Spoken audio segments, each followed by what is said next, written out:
আগে শিখতে হয় প্রেম মানে কি। তোর প্রেমের সঙ্গে কেউ শেখায় না, আমি শিখাই দিই।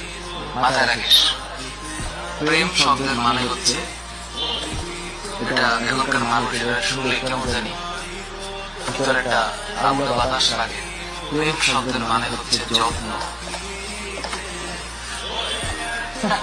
কেউ তোদের বলেছে? আজকে আমি বলে দিলাম, যার যত প্রেম তার যত্ন তত বেশি। আর এর সাথে আরেকটা টুকরো করে একটা শব্দ মাঝখানে লাগিয়ে দিলেই খেলাটা অন্যভাবে ভরে যাবে। এই যত্নের শেষে আরেকটা শব্দ আছে দায়িত্ব, আর যত্নের ডান পাশে আরেকটা শব্দ আছে শ্রদ্ধা। হ্যাঁ, আর যত্নের উপরের দিকে আরেকটা শব্দ আছে, এটার নাম হচ্ছে আরেকটা জিনিস। এটা মানে এটা সত্যতা।